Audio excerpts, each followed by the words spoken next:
E3! E3 2018 kicked off today with EA's press conference, and boy, was it a fizzle. Oh, it was Way to start the conference, the weekend with a fizzle. There was one good thing, and luckily it was a big part of it, but it was just so dull.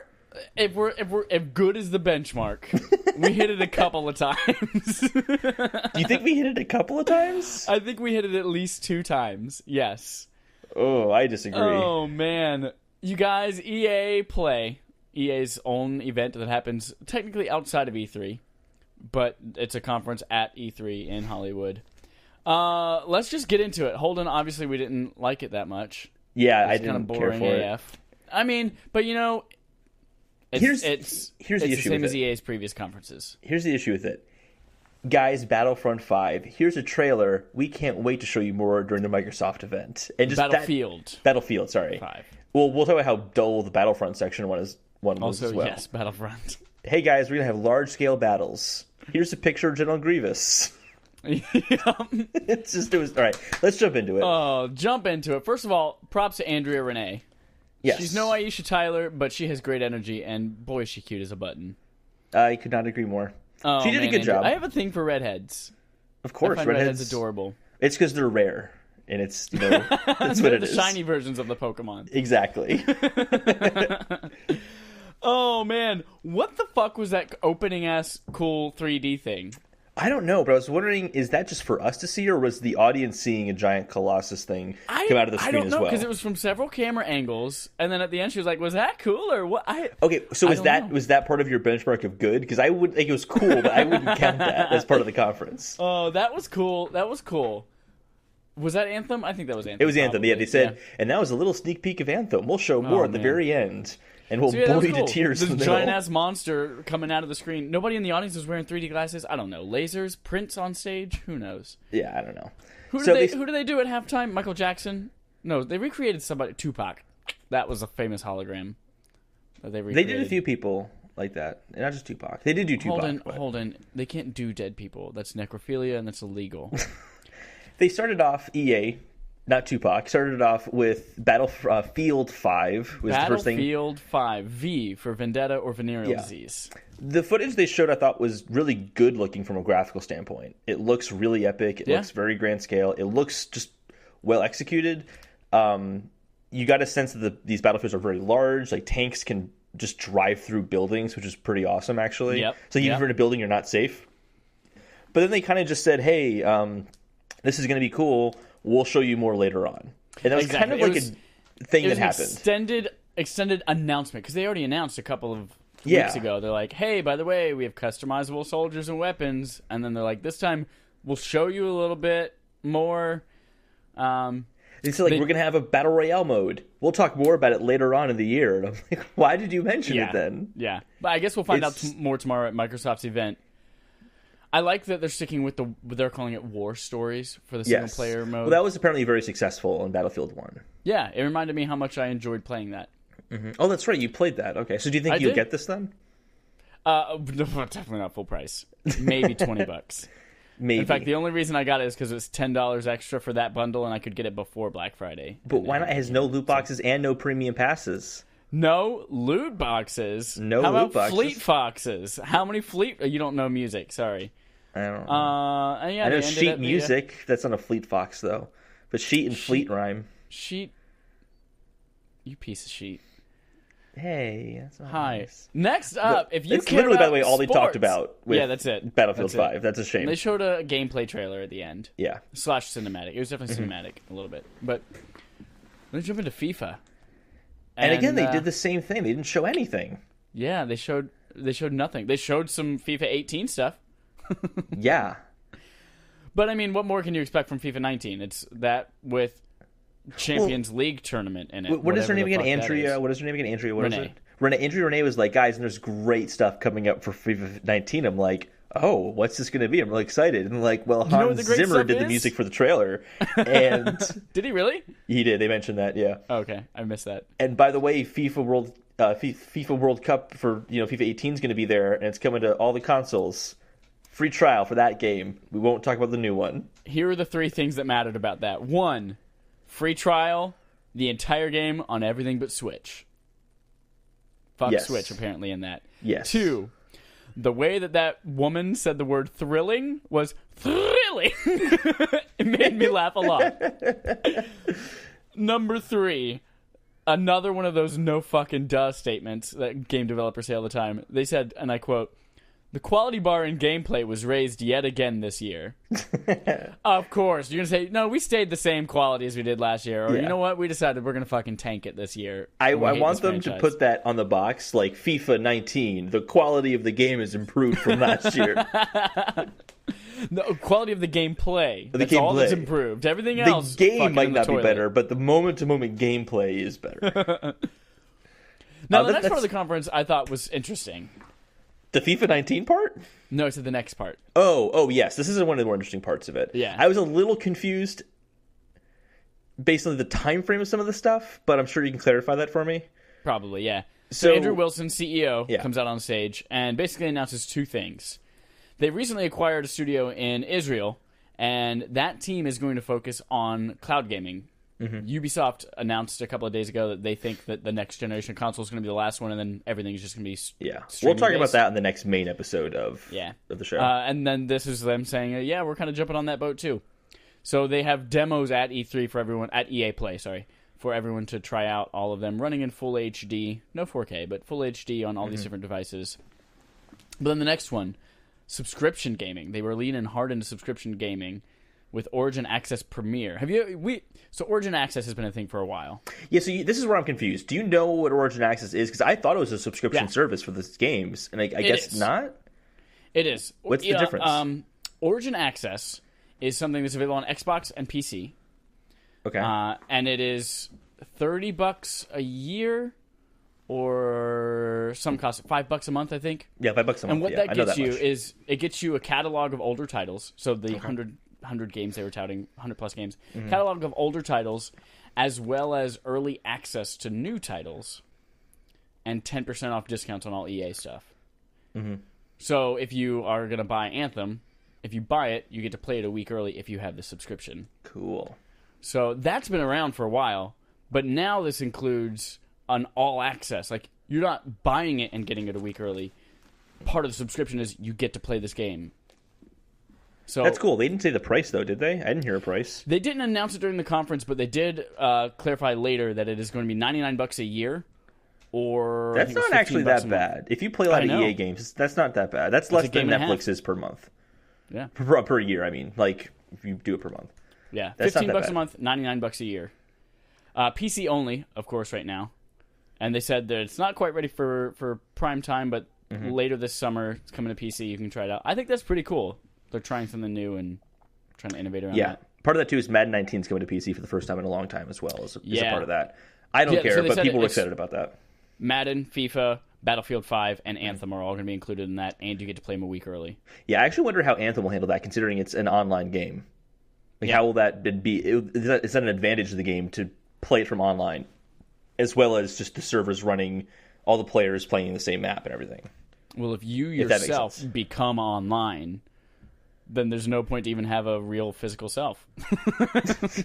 Everything is just... Yep, that's it. We did Starring it. Johnny Depp. Jinx, we said it at the same time. If you beat your wife enough, she becomes part of the internet. And everything is right. Yeah, so this is an important thing. I mean, streaming services, I don't expect this service to be... When I mean strong, I mean, like, it's going to be better playing this game on, like, Anthem. It's going to be better played on a PS4 locally than it will be streaming. I think that's still going to be a reality. But by getting it out there, it's going to help them figure out. Sorry, one thing I wanted to mention. These are 2 different services. I know, yeah. So, yeah, the EA Origin Access Premier, that one is... so streaming is not then going to include streaming Anthem then? Right. Then what are you streaming? If you're not streaming their games. Right now... I guess this is why I was confused. It's not a thing yet. They're working on it. Oh, so you just said, hey, we're doing this. Oh, okay, gotcha. Hey, yeah, okay. We're looking to do this in the future. We have some proof of concept stuff going right now. That's why I got confused, because he didn't transition from we're doing the streaming service to Origin Premier. I'm like, oh, the service is Origin Access Premier or whatever it's called. He did have a light transition. It was like, and then we're talking about subscription. We've had a subscription for a while, but yeah. I kind of missed that, yeah. Subscription gaming service. You download the games. You're not streaming them. but you have access to them as long as you're a subscriber. Okay. That makes more sense. Yeah. So scratch the idiotic thing that I just said. You can still transcend, though. Okay, that's good. I still want to transcend. I still want to be Johnny Depp. So then we went to the audience for a weird segment. This was awkward. Looked like he was not like. It was as if it was the first time he was told to do this. Yeah, exactly. I was thinking the exact same thing. Basically, they announced Respawn, who was just bought by EA. They talked about their Star Wars game they're working on, and it really did feel like, hey, dude, we really need something in this conference. It's not Anthem. Like, you're in the audience. Can you just leave your seat empty? Andrea will come up to you and talk to you. Can you please do this for us? I mean, he didn't say anything about this beyond it's called Star Wars Jedi Fallen Order, which is exciting because it's going to be about the time between episodes 3 and 4 where the Jedi were on the run and they were being killed off. They were dark times. He wanted to make sure you knew that. That was really, really funny. When she's like, oh, that sounds nice. He goes, no, it's not nice. They were dark times. I did laugh pretty hard. That was pretty funny. It's coming holiday of next year, which is surprising they didn't show anything. Yeah, like, holiday next year is really not that far away. I mean, how many, that's like, what, 15 months? Yeah, we've seen footage of Crackdown 3 for how long now? And that game's nowhere near release. So, like, they could have showed us something, like a little, 13-second, boom, there's this, and then cut out of it. Just like they did with the woman who made the Uncharted series, her Star Wars game. Oh, yeah. They showed, the 15 seconds, and then ended it. Whoa, what is her name? All I can think is Peggy Olsen, but that's It's definitely not Peggy Olsen. She went from doing copy and being a secretary at Donald Draper's advertising firm to making Uncharted. What is her name? What a story. Jesus Christ. I'm going to go with Meryl Streep for right now, and we'll keep moving on. Shut up. God damn it. Woman responsible for Uncharted. Amy Hennig. Amy Hennig. It's funny is I was thinking Penning, Genning, no. See, I was thinking Peggy. Peggy, because it had something, 2 G's in there. Peggy, 2 letters Olsen, in a row that were Hennig. the same, just like Henning. There you go. Yeah. Double consonant cluster. The other major piece of information we got about this Jedi Fallen Order game is you're going to play with the lightsaber. Great. So we better. So there's nothing to talk about. Jedi and I'm not playing with a lightsaber. Fuck that game. I just wish you saw something. That was very strange. Next, they moved to a Star Wars game, and again, didn't show anything of it. Anything. They showed 2 pictures. Yeah, so they talked about Battlefront 2. They said there's going to be some new hero ships you can play as, new squad system to help you play with your friends. There's going to be large-scale multiplayer experiences. I really thought they were going to transition that into saying it's Battle Royale, but in Battlefront. And they just dropped it. No, the mode that they ended up detailing sounds like Capture the Flag. Yes, they said it's going to be... It sounds like what you were playing in Battlefront on PS2 is what it sounds like. Yeah. Large-scale conflict, you're capturing little checkpoint areas, you're capturing capital ships. And then they said, and then transition from that to Clone Wars content coming this year. Largest level they've ever built for Battlefront. You can play as General Grievous, Obi-Wan Kenobi, Count Dooku, and Anakin Skywalker. But they didn't show footage of any of that. They literally just showed a portrait shots of all these characters. Of just Grievous. Oh yeah, that's right, just Grievous. That's right. It was just Grievous. That was super strange. They showed nothing. It was a guy being like, I'm excited about a game that's been out for many, many months now, and I'm still not going to show you anything. We've not even a highlight reel of existing stuff. I couldn't even get a haircut. So yeah, that was a letdown. That was a major letdown. He did start it by saying, clearly we didn't get it quite right. Yes, we'll talk more about that in a little bit. Yeah. I think there's a bigger moment of recognition later on. The next piece here I thought was interesting. They started showing the Yarn character from Unravel. Yarny. Well, I just said the Yarn character, Yarny. And I thought to myself, oh yeah, Unravel hasn't come out yet. And they say, no, it's Unravel 2. And I'm like, oh, never mind. I guess Unravel has come out. And there's man, that's sequel. Came and went. Just like Project Cars. Yeah. The Crew. Which one? One of them. Yeah, one of them. The fact that we can't remember it just makes the point. Crew 2? Crew harder? just proves our point. So the Crew 2, Crew harder. That's it. So 2 crew. That's what it is. The new character is I guess normally you're playing with a piece of yarn. This time you have a second character and your yarn's entwined. And you're kind of playing co-op with each other, attached with a piece of yarn. And it actually kind of looked like, was that? Red and blue yarn. Yeah, red and blue yarn. It looked kind of interesting that you're going to kind of have different puzzles based on like attracting one of you guys attracts a bird so that you guys can sneak somewhere else. And it seems like there could be some cool elements in that, but it's co-op or single player. Yep. And then when it's single player, you kind of become this like red-blue yarny guy. Yeah, kind of almost like looking like Spider-Man-esque. Yeah. But the big surprise is that it's available today. Oh my God! Did you hear? Whenever they said "and it's out today," there was a guy in the audience who went, "Oh my God!" Yeah, I heard that. Yeah. I'm like, did people love Unravel that much? Oh man, I love that it exists. Yes, I mean, it's an indie game. EA Originals is a thing. And it's a little indie, quote unquote indie. Yeah, well, it is an indie studio, and EA is financing it all and making zero profit. But does that make it? So. I did not know that. Okay, I didn't know EA makes zero profit off of that. Yeah, I mean, it's interesting. It's cool to see that kind of stuff happen. But the fact they dedicated a big chunk of their show to this, is a testament to how little they had to talk about. It looks like a beautiful game, but it also looks boring as fuck to me. It looks so simple. Yeah, I'd never buy it. I'm gonna swing from shit and evade a turkey. But turkeys are scary. It's also like puzzle. I'm not a puzzle guy. But you liked Inside, and that was a side-scrolling puzzle game. Yeah, but Inside also has like weird giant murder blobby bodies, and that's true. But it's still a puzzle. It's still a puzzle game. Next up on the E Originals was a studio whose name was pronounced 3 different ways during the conference. No, whoa. Yeah. You're missing something. They talked about A Way Out very briefly, which was my favorite line of the whole event. Yes. They said you might remember him from the Game Awards. Yes. And they just said his team is expanding. Yep. That was it. Now we can go on to your thing. I just wanted to mention that because it was funny to me.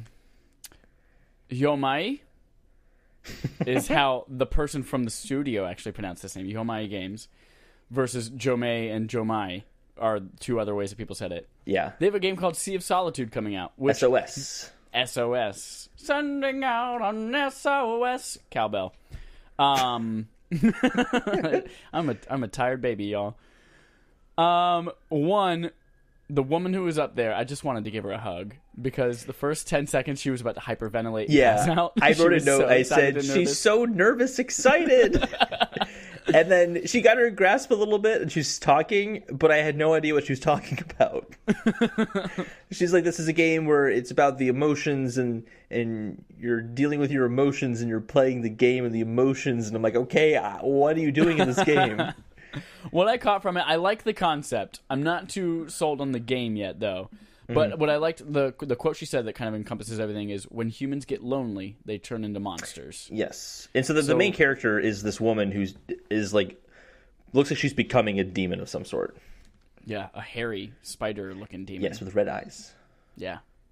But it's about showing how people experience kinds of loneliness as well as like family and loved ones, how they observe that from the outside. And that, I think, is really cool. It kind of strikes a chord with me and my close friends. It reminded me of... Because we're so emo. Just kidding now. Something about it reminded me of Hellblade. It's nothing like Hellblade, but it kind of reminded me that like, they're wanting... It's an indie experience and they're wanting to talk about deeper issues beyond battling monsters. But they're using battling of monsters to approach that subject. Yep. The art style is really good looking, I think. Yeah, I liked it. Yeah, it was cool looking. There was a reveal trailer. It's coming early 2019, but the best thing was somebody in her English classes, they're from Germany, somebody in her English classes told her that in America, we use the word bell end all the time. And she used it like, it's like, to put a cap on something, and she said the word bell end, and all I've ever heard that referred to is when British people talk about the head of a penis. And they call it a purple bell end. I was just thinking that she learned her English from Sherlock Holmes. There you go. That's what happened. So I'm sure she didn't mean to say just the tip, but that made me giggle a lot. Now, Chad, let us touch tips gingerly.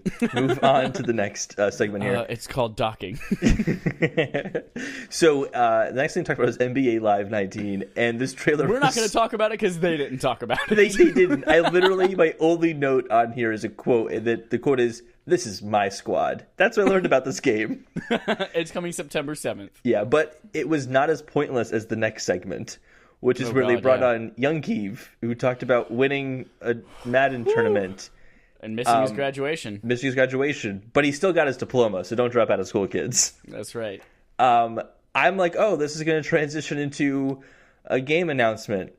Nope. They just got on stage with this belt and go like, how I'm going to beat you next time, buddy. No, you're not. And then they move on to a mobile game. It has nothing to do with that segment. And if I read this and heard this correctly, I'm not a sports person. That was a person who plays for the Pittsburgh Steelers on stage with him. Oh, was it? I thought it was the person he fought against or played against in the tournament. I don't know. I have no idea. My understanding it was the Pittsburgh Steelers, which would make him an athlete, which gives me a point in our predictions that they brought an athlete on stage. You just want to say he's an athlete. But I will give you the athlete part because they did for the next segment bring on esports athletes. They did. So I think you got the kid who won the belt, obviously, and the kid who won the belt. Athlete. He won the tournament. My only note for that segment is, what's the point of this? There was no point. It was just might have been mention the Madden biggest... NFL 18. Yeah, but they didn't announce anything about it. Release date, what it includes, no, not at platforms all. It's coming to. But I know that young Keeve got a belt. That's important. Yeah. That was the biggest waste of time I think we will see at E3 this year. Like. Mid E3 prediction, that's the biggest waste of time. 6 more to go. I'm convinced it's the biggest waste of time we're going to see at E3 this year. All right, moving on. There's not much left. Did you skip this like I told you to? The mobile thing? The Command & Conquer game? No, I watched it. Okay. Did you skip it? Oh, I wish I did, but I was watching it live. Yeah, basically they showed off a mobile RTS game. They brought on 2 esports people to play against each other. They had to fight for territory to make sure a missile didn't hit them, and someone won. And now we're going to talk about the next segment, which features Andrew Wilson. Here's my favorite thing. Oh, everyone's watching this game. Nobody gives a fuck about it. It's so they didn't generic announce looking. the name of the game. I know. Nobody gives a fuck. And then at the end, they're like, by the way, you just watched Command & Conquer. And everyone's going, oh, that's why you're what a supposed to care shitty about use of that license. If they said, hey guys, we're going to show you the new Command & Conquer mobile game, there would have been some excitement. But they threw it in at the end. It was very strange. This is just, the positioning of everything in this conference has been so weird. Yeah. Very weird. Anyway, so next moment here is Andrew Wilson comes back on stage, the CEO of EA, and he talked about how choice is important for players, how you play, what you want to play, when you want to play, and that no one gets an unfair advantage in how they choose to play. This is definitely a callback to the Battlefront microtransaction debacle from last year, and they said EA knows it wants to get better, and they want to make great games. Then he transitioned into, look how great we are, we did Play to Give, we're a good company, we gave $1 million to charities. I will say this. All our TPs. I think people are going to be very critical of this moment. The fact that they used this time to acknowledge a big mistake of theirs, subtly acknowledged it. They didn't necessarily say, but companies don't do that kind of thing. So I think that it was cool to see even a very subtle non-apology, statement on the matter. I just thought it was cool. I agree with you there. I also think it's cool that we're like the trend of putting faces with companies. Having a spokesperson, like, you know who Phil Spencer is, you know who Shuhei Yoshida is, well, Jack Tretton, R.I.p. But I'm sorry, he didn't kill himself this week like everyone else in the world. Apparently. Oh my God, he's still alive, I promise. That was so dark, insensitive. But also, I love that these companies are finally getting a face, and we're getting to know these people, and they are like, "Hey, you just pulled a Logan Paul. Good job. We're humans." Next was Anthem. Finally. And this is what everyone was waiting for. And basically, we just got confirmation that it is Destiny. Yes, I literally put on here, this looks like what Destiny should have been. It looks better than Destiny. It's Destiny, but you can fly. But it's also going to have BioWare, which means the story's probably going to be really good. That's what they excel at. That's what they're excelling at. Well, here are a couple of things. Well, they said, our idea is, quote, our world, my story. So you have a shared world on missions, and then you go back to a central location where you reap the rewards of those missions, find out the choices.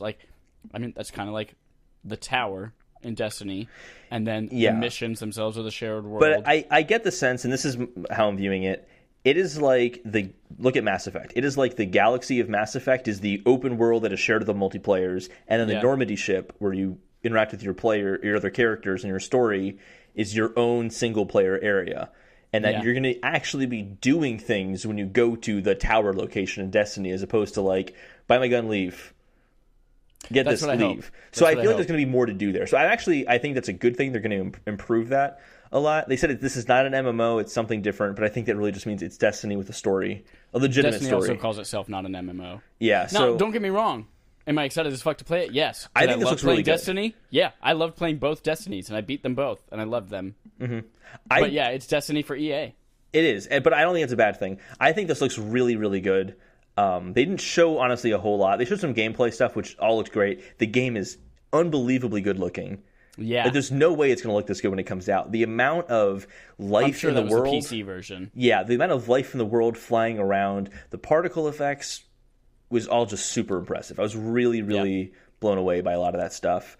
I honestly, they announced the release dates February 22nd, 2019, the same day as Days Gone. And I'm like, man, Days Gone screwed. Yeah, I'm getting this instead of Days Gone, definitely. Yeah. If you have that Origin access, you're getting it February 15th as well. And you're still not going to get Days Gone. And my birthday is the 17th, so if anyone wants to just buy this for me.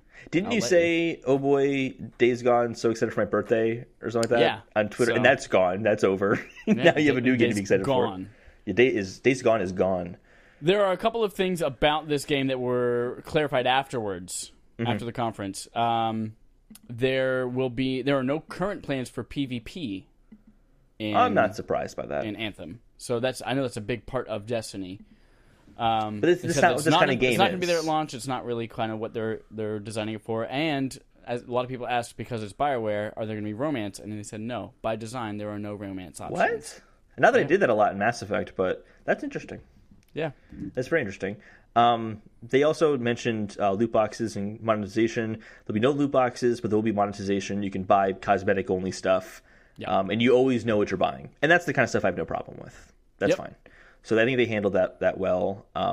Overall, I saw enough of it that convinced me, I'll probably buy this at launch. They kind of walked that balance of, we want to show you enough to be excited about this, but not enough that you know exactly what it is. I don't really know exactly what the story is going to look like for me as I'm playing this game. Oh, no. I don't think after I beat it, I'll know exactly what the story is.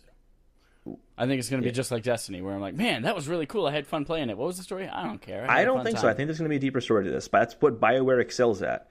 Or at the very least, you're going to have a lot stronger characters, and you're going to remember being with those characters in those moments. Sexually, I don't know. But not sexually, because no romantic relationships. But like a lot of the BioWare games are about building relationships with people, and I don't mean in the romantic sense, but just like building friendships and that kind of stuff. And I think that will inform what your moment-to-moment missions look like based on the characters you're playing with.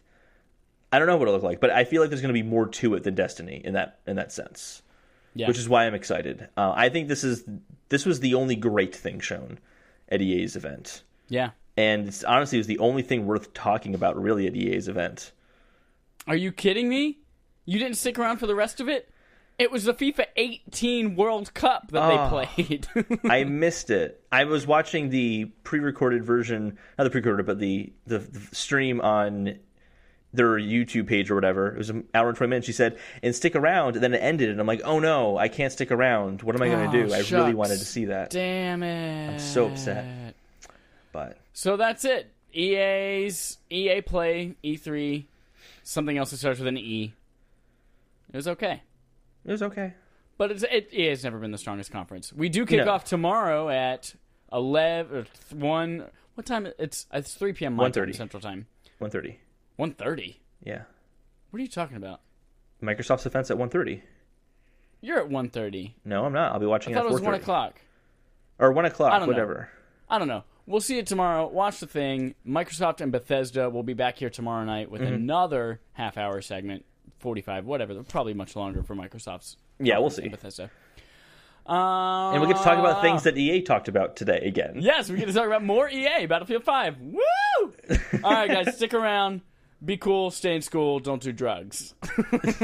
And go to your graduation and don't play esports. Yeah. Yeah. Bye-bye. Bye.